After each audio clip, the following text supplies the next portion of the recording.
Hey guys, what's up? It's Schla coming back to ya with another episode of Car Rides with Schla. And today, I don't have too much to say. I don't know why I always do that. It's like some kind of instinctive thing that I say. Like I don't it's not a good thing to have hanging in the subliminal though, for obvious reasons. It causes a host of issues, it causes a host of issues. Think I'll be able to go here. All right. Anyways. Yeah, it causes a host of issues, really. Now, where was I? Where was I?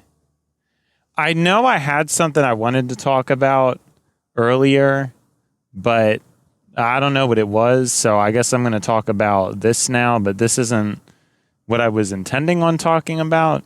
So what I am going to end up talking about is what I'm about to talk about, but what I was going to talk about is not what I'm going to talk about, because I don't remember what that was. So whatever I was going to do is not what I'm going to do. I'm going to end up doing what I'm about to do. Now, without further ado,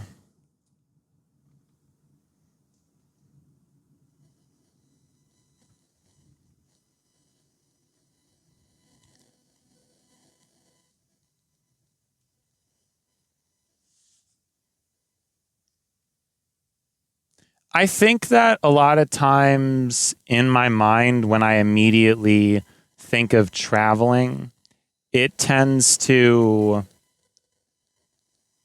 add in a bunch of other variables to the equation. It's not just that there's necessarily anything wrong with traveling, but the way that we have the traveling infrastructure set up, it's very flawed and it's very inefficient. It's just not an efficient system, or it's not organized or optimized very well at all. This causes a lot of problems, obviously. Causes an awful lot of problems. Because it takes something that, it's hard to kind of get in to where I'm trying to weave here. Traveling, I guess we should start with this first, because I was having these thoughts earlier, but now I'm remembering a key thing that I forgot to mention. It's that for most of humanity, we really didn't travel much. We just never really traveled. I wonder if that's why at our core it's such an addicting concept, because we didn't ever do it, or it was never possible. And then now we've been able to create these things that can transport ourselves so easily and technically affordably. Now, the affordable aspect of that has declined over time as modern vehicles are very complicated and unnecessarily so a lot of the time.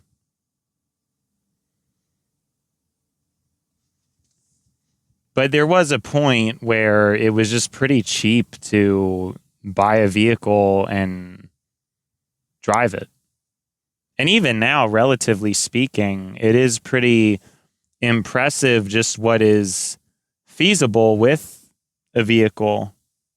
That you can still get a used car relatively cheap, and the amount of distance you're able to cover is pretty incredible. Not that we really have any time to take advantage of this, because, and especially in my case, most of the time I'm just using a car to go to work, which really is shameful. It's a shameful state that this amazing invention has been essentially laid to waste.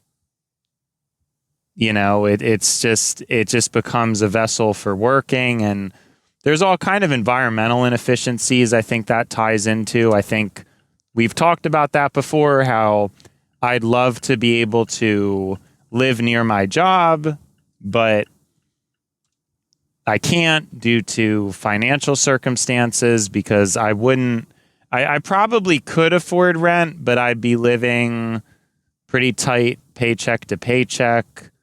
So it just doesn't make any sense for me, especially because I have a place to live with parents and there's no rent. And that's really one of the biggest blessings you can have. It shouldn't be like that. It definitely should not be like that. But, you know,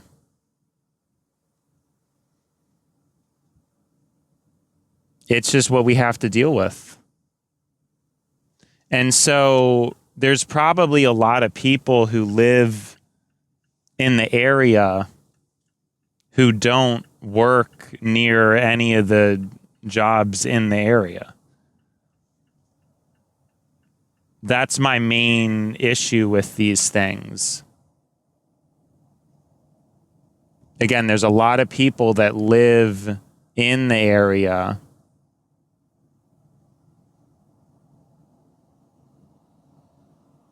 that don't work there. They probably also live near where my company is, and they just drive 30 minutes or 20 minutes to go somewhere else. And I assume this takes place in a lot of locations. You know, a lot of people, it's just not all that optimized, you know? And it causes a lot of problems. It just causes so many problems.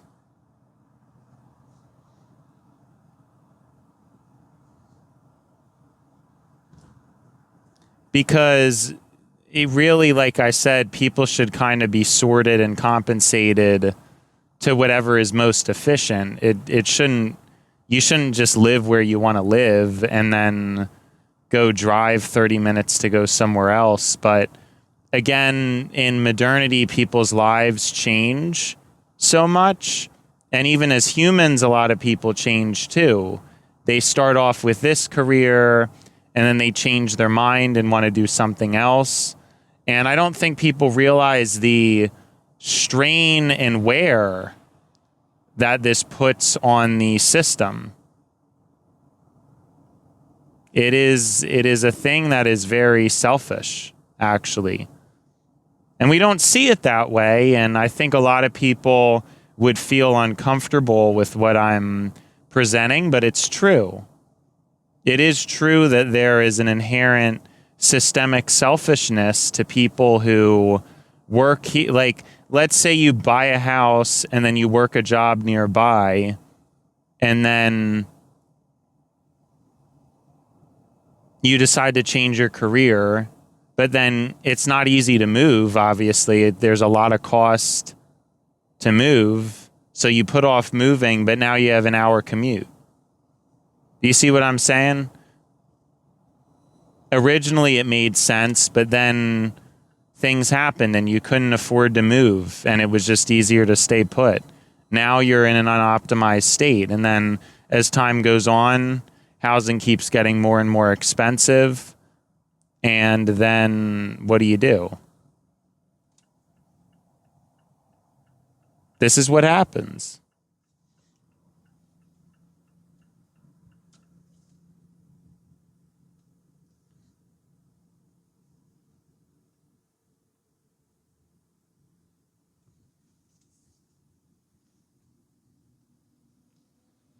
This is what happens to people.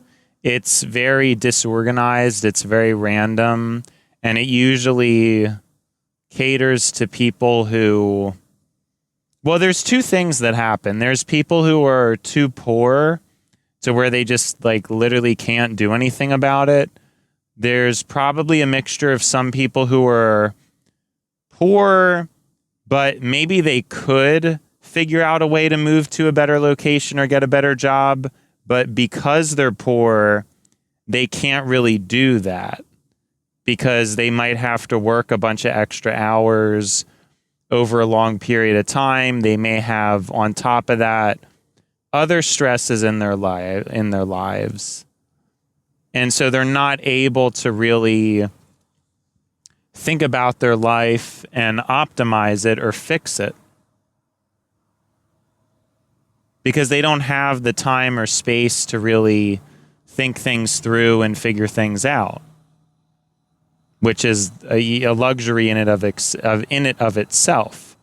So you do have some people that are stuck due to financial exhaustion or physical exhaustion or mental exhaustion. All of these things are obviously quite big problems that typically I don't think I actually think some of these problems are pretty well acknowledged just due to the nature of how many people are affected by these things.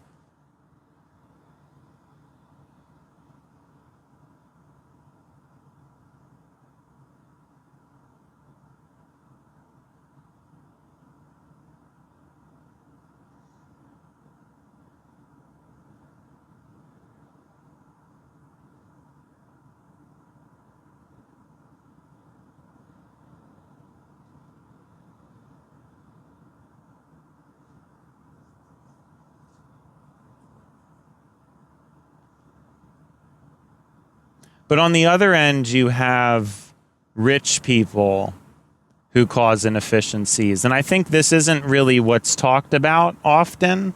I think there's kind of that idea that, well, people who are rich, they're kind of efficient.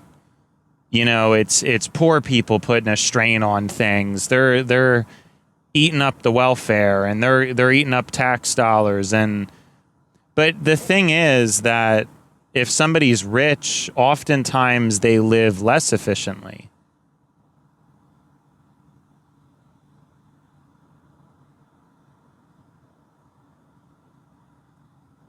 This is a pretty big deal.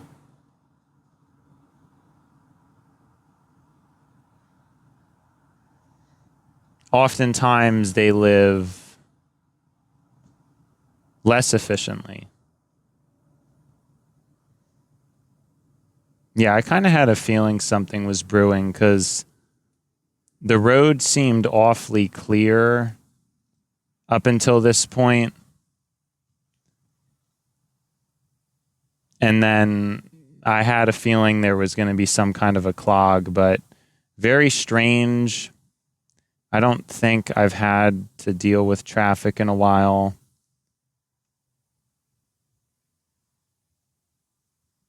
Yeah, I don't know, because we already were kind of sluggish as it. Like, yeah, this just doesn't seem like a good day or a good situation. Because I can't really remember the last time it was backed up this far. I think it's been a while. Yeah, it's just frustrating, you know, because you try to get out early to avoid this stuff, and then yeah, it's not avoiding anything. Yeah, I don't know.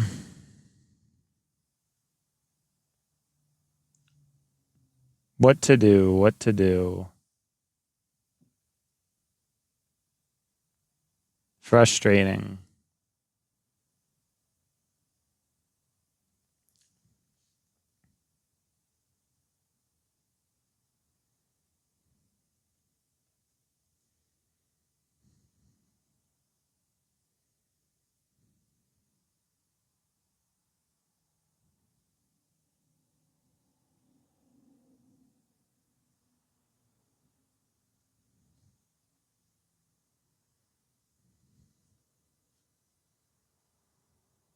Anyways, it's rich people who are often the source of a lot of the inefficiencies. You wonder if somebody who is rich wasn't rich, especially overnight, they probably wouldn't be used to it. And they would probably end up needing the same resources that poor people need. And then vice versa. I don't think that everybody who's poor is like, I think if you gave some poor people, if you gave them a bunch of money, they would blow it. But I think some poor people would actually know how to use it potentially better than a lot of rich people do. You see what I'm saying? Because there's different types, right? I guess most people who end the lottery end up blowing it, but I think there's probably a percentage that don't. Well, see, here's what's different. The lottery is based on people who play it. That would not be a good indicator for what I'm trying to talk about here. Because sure, people who win the lottery end up blowing it, but that's not people who aren't playing the lottery. If you gave $1 million to any random poor person, especially if it was someone who didn't play the lottery, was responsible, didn't gamble, it's possible that they would use that money more efficiently than a rich person typically would, because they've lived a lifestyle with a little bit more restriction. They've had to think more. They've had to maybe figure things out on their own. Oftentimes, if something goes wrong and you're rich, you just hire somebody to fix it. You hire somebody to do it for you. A lot of families, this is how it is. And then other families are forced. They are forced to figure things out on their own. And I don't think that rich people typically have to do that. Now, on the other hand, there are some rich people who are rich because they're stingy, so maybe they are rich because they deserve it in a way. They optimize a lot of things. They do a lot of stuff on their own. And by the end of their life, they have a decent amount of money saved up. But I think this is becoming less and less common, less and less feasible, less and less possible even, just due to the nature of how the economy is shifting.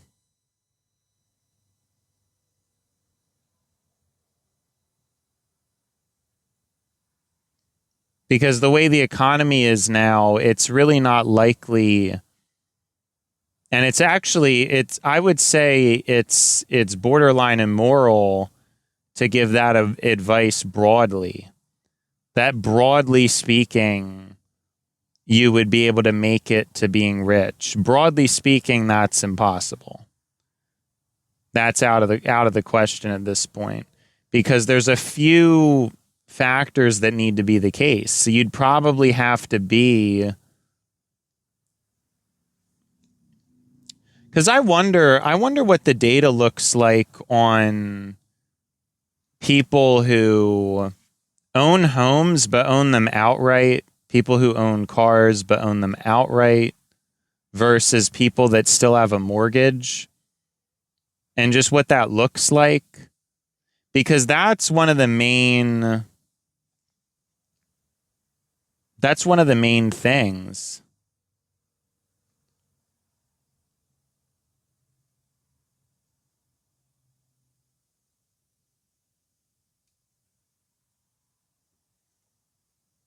And if you're a part of, I assume there's probably a upper 20 or 30%. Yeah, probably. I think that's pretty safe to say. It's not most people. If a lot of data suggests that 60% are living paycheck to paycheck, I mean, we could easily say half and half. Half of the country if you're in the lower half, you basically have to, yeah, we're saying, saying have a lot, have, half. If you're in the lower half, you have to end up getting a very high paying job. Probably the top 10 or 20%, if we're being generous, in order to shift and make it out of that situation. Otherwise, it's going to be impossible. Because if you're living paycheck to paycheck, if your family's living paycheck to paycheck, which again, half of Americans are,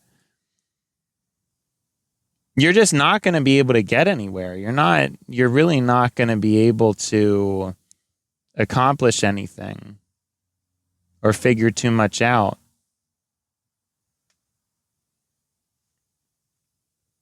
Like without some kind of like fairly excessive paycheck.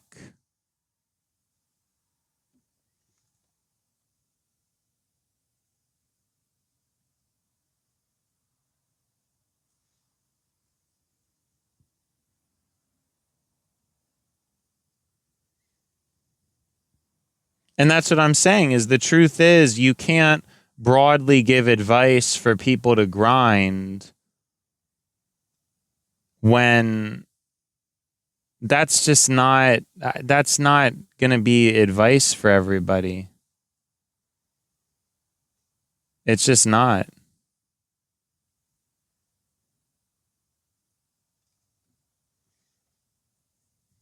That's like the whole point. Is there's this broad advice that you can really work your way out of it. And that's likely not to be the case. For some people, they might be able to, but then they're going to be tethered to a job that ends up being 40 hours or more a week for the rest of their lives. Now, they might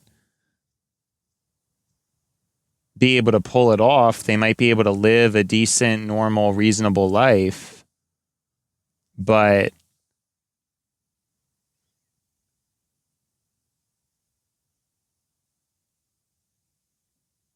they're not really going to be rich per se, because a lot of their time is still going to be taken up.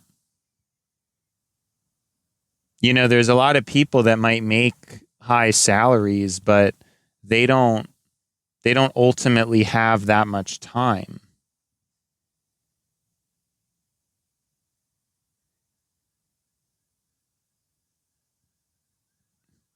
I have no idea what's going on. I'm seeing people in the shoulder. I'm getting a little bit worried about this. I guess people are just being stupid, but I don't know why people would be doing that. So it makes me worried about what I might have to do. But I guess people are just, I don't know why people would be doing that. It just seems like a lot of people are just driving in the shoulder. And why would you be doing that?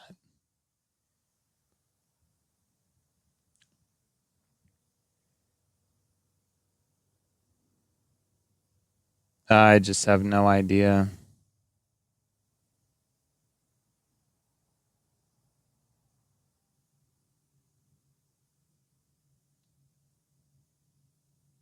Yeah, why? Sorry, sorry I'm getting distracted, but this just looks so stupid. I can't. Yeah, people were just driving in the shoulder for absolutely no reason.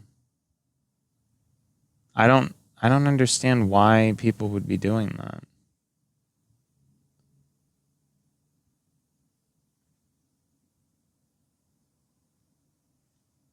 I guess, yeah, I'm not really sure what that's about. That's kind of, anyways, finally back on schedule.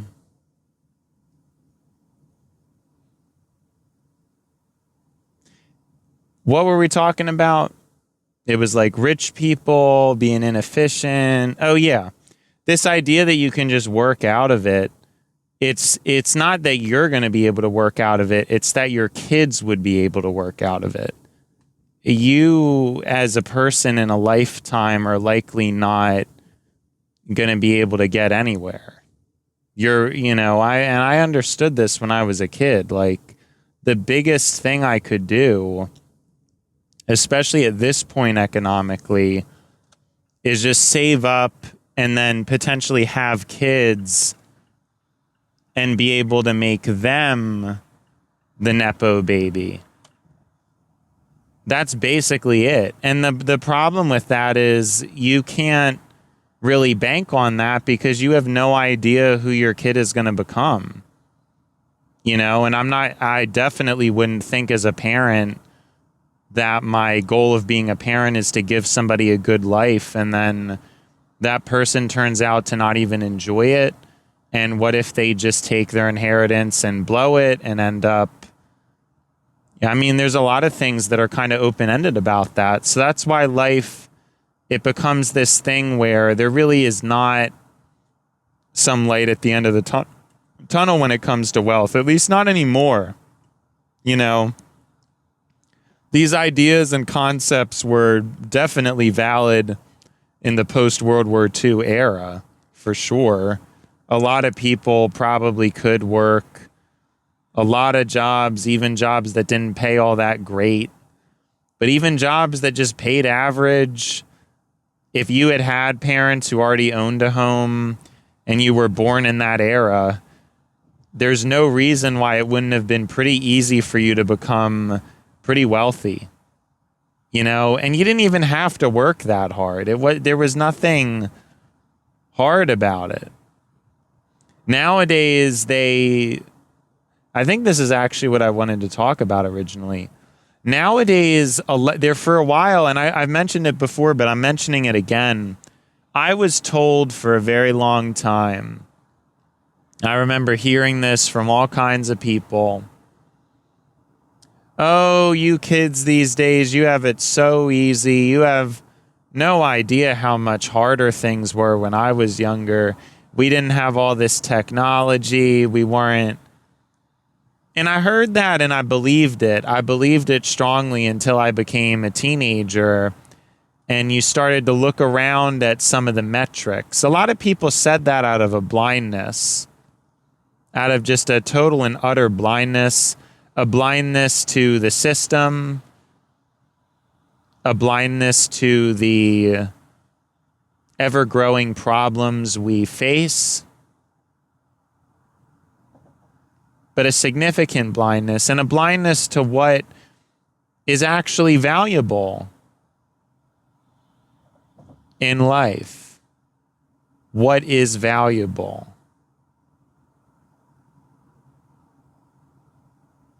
Because why would an easier life be better? Why would my generation have it better because we have it easier?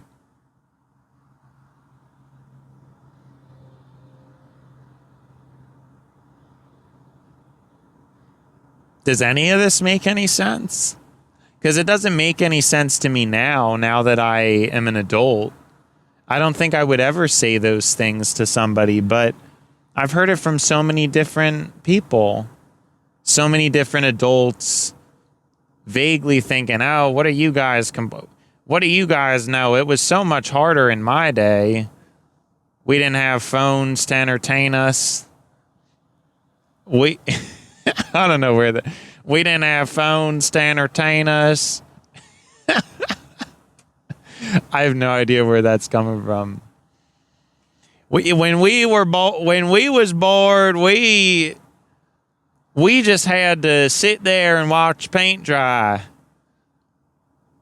And you youngins these days have it. But it's just not. None of it makes any sense. None of it makes any sense at all, because advantage does not come from an environment that is comfortable or cozy. Comes from an environment that is safe but difficult. And you're just kind of forced to do certain things. There wasn't a lot of capitulation or compromise back in the day. And yeah, you know, maybe people had to physically exert themselves sometimes. None of this stuff is a problem. None of this stuff is even like remotely an issue at all. I remember that was one of the examples that I remember of an adult doing this, because they were talking about how they had to have textbooks in their bag. Although I guess in that case there is kind of a point, because I assume that just objectively isn't good for your back, and they've just done away with that because it's not, I don't think it's a productive exercise to have to walk with a backpack full of books. It just kind of doesn't make any sense. And yeah, it's probably not good for your back. But the whole point is, having to do that does not make you like a worse person.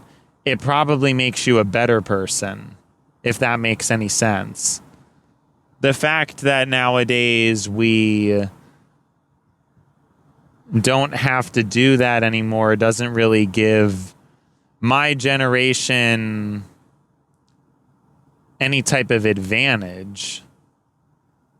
The fact that we didn't have that character defining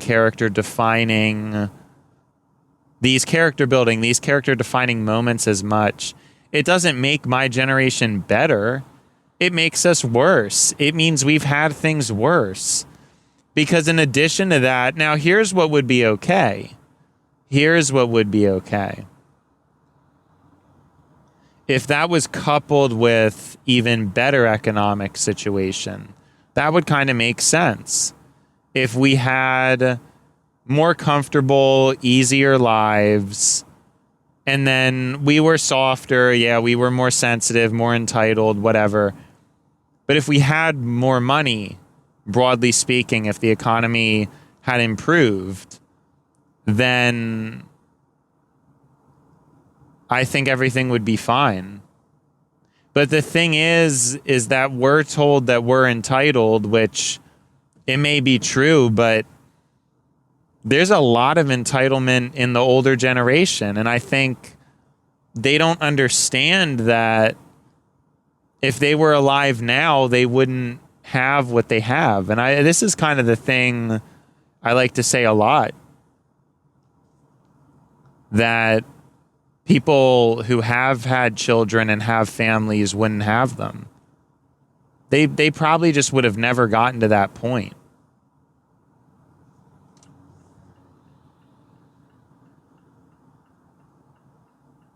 I think it's just totally the case, because the stakes are so much higher now and it's so much more costlier now that inevitably less people are having kids. But what this implies is that there were a lot of people that without such a good system, they themselves were not.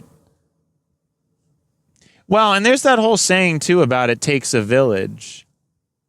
You know, it takes a village of people, of connections, and of community to actually have a good upbringing and a good child.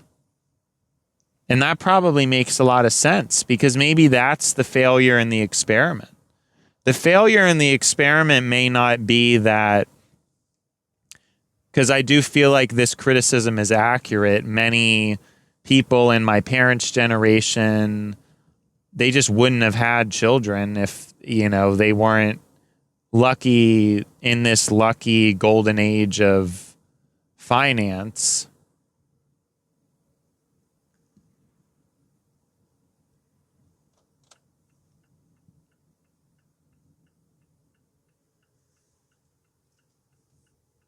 But, you know, maybe the reading is deeper, and I'm just thinking of this now. What if it's that the community has been stripped away? Because I think even now, when I think of how things were when I was a child, there was still more of a sense of community when, you had things like Halloween. You really felt more tethered to your neighborhood. And nowadays, I just think Halloween is not the same. It's not, I don't know. It's kind of like we do things very efficiently, we do things very optimally. You go out, get your candy, get as much as possible, come home. Go inside, go back on the computer. Like, that's basically where we're at. Or some people probably are like trick-or-treating and then they're on TikTok while they're trick-or-treating. This is not, I remember how things were. I'm sure a lot of us do. You know, you linked up with some friends in your neighborhood, you went out. After you were done trick-or-treating, you were still hanging outside with them with your costumes on, talking. And this all happened naturally. It wasn't like anybody really planned anything. It all just happened. Nobody chose it. Like, it was never said, oh, hey, do you want to hang out after this? No, of course not. It just happened. It was seamless. It was natural. And I think that's part of the problem, is that humans don't like the forced feeling, the pressured feeling, the feeling of needing to organize these things and organize these systems. I don't think people like it. But in this age and in this reality, those type of circumstances don't happen unless they're planned. Unless you really go out of your way to call somebody, you're not going to hang out with anyone. I think this is part of the thing that's taxing about it. I mean, sure, in the past,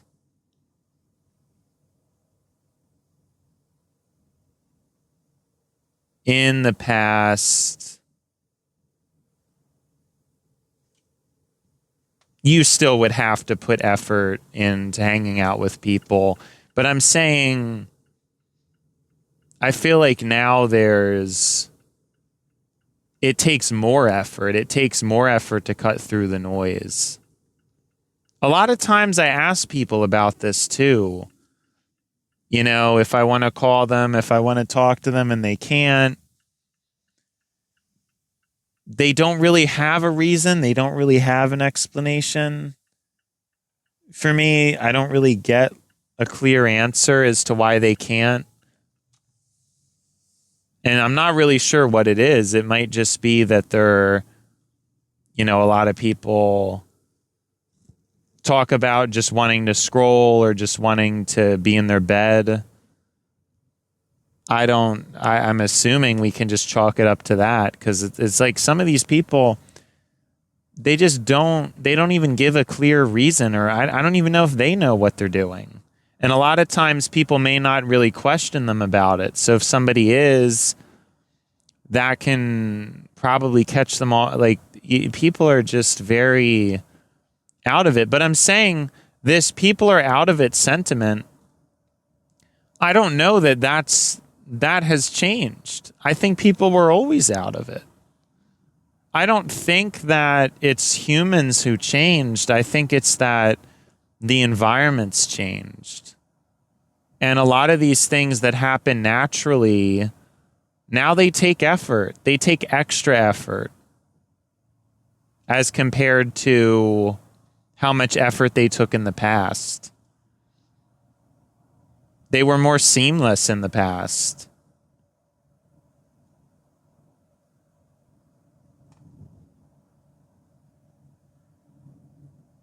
And they're not seamless anymore.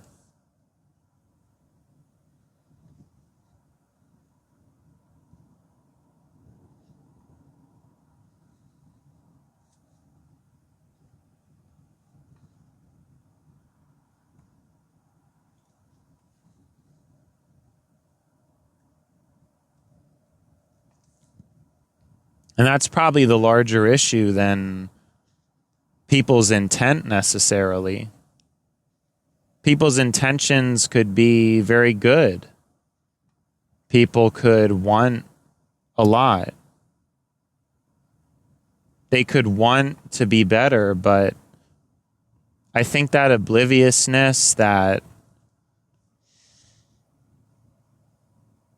sense is just gone. Or I mean, it's the environment that would be able to create those kind of experiences is gone. I don't think that we stopped wanting friends. I don't really think we stopped trying. I just think that the frameworks were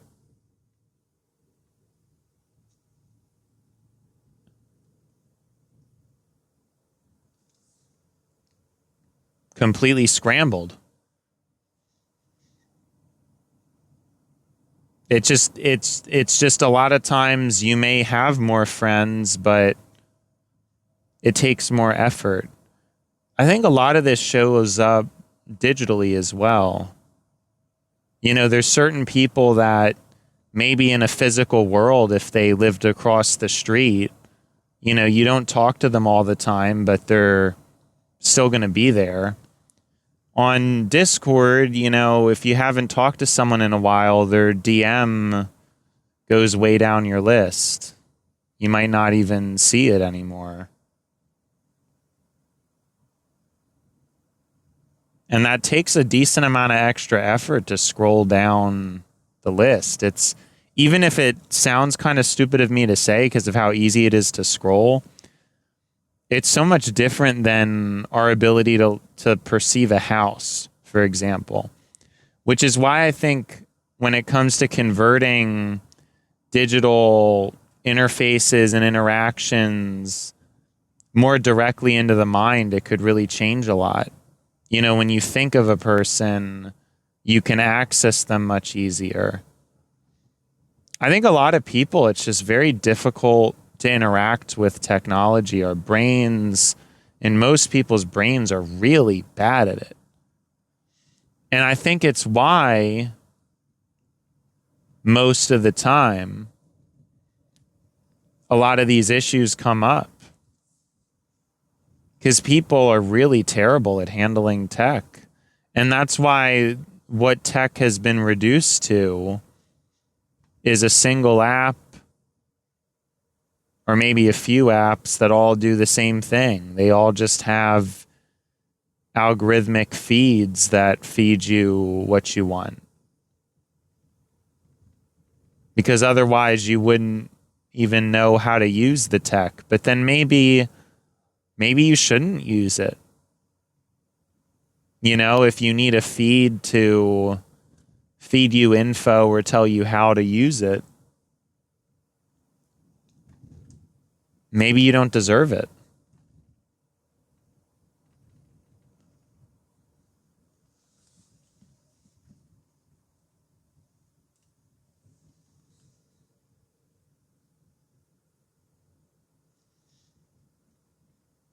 It's interesting to think about it from that perspective.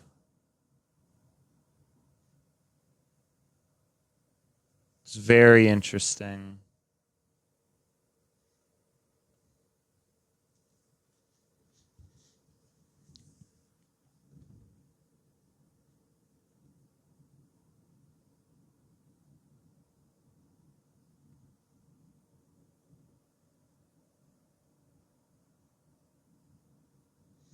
It's been a while since it's been this long of a car rides with Schla. You know, I obviously wasn't expecting it. I really have not encountered that. And I don't even see why there was traffic. It didn't even seem like there was any reason for that.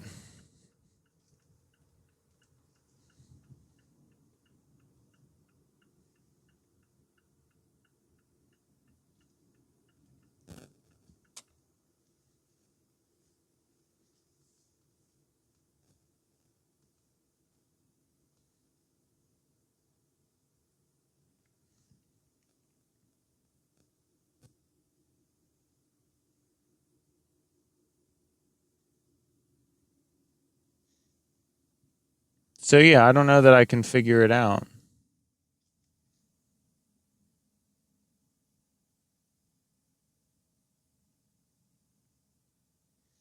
But yeah, I don't think that our intentions changed.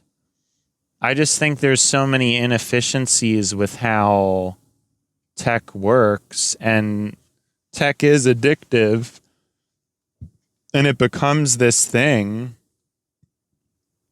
You know, I still think people probably do think about people they've met online or socialized with. We think about them, but to actually go through with talking to them, it's very inefficient. It takes a lot of effort. It's not organized. You know, there's a lot of these things that just don't add up or make too much sense.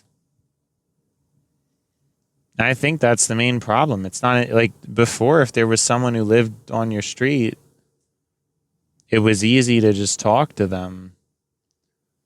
But now you have some competition. You know, you could either talk to someone or you could play a video game that's specifically catered to you. Now we even have TikTok and social media that is even more hyper specified to an individual. And you can do all that stuff without even bothering to do anything with anybody. So it just eliminates the potential for as many interactions. And sure, you can interact with people on social media, but like I said, a lot of times the interfaces I think are clunky.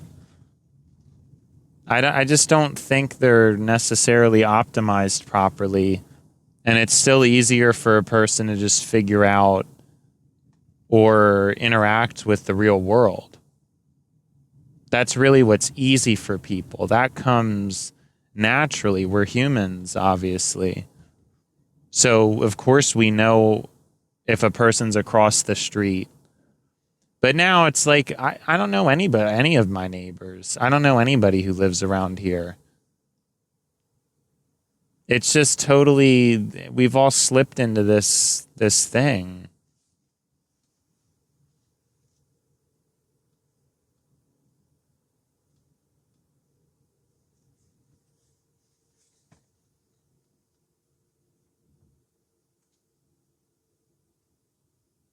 We've all just slipped into the thing where we all ignore each other in some kind of way.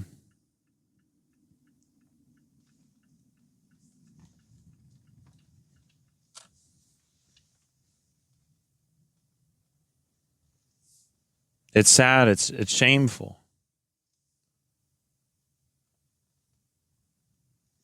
Yeah, I don't know. I don't know where I was really going with that, but yeah.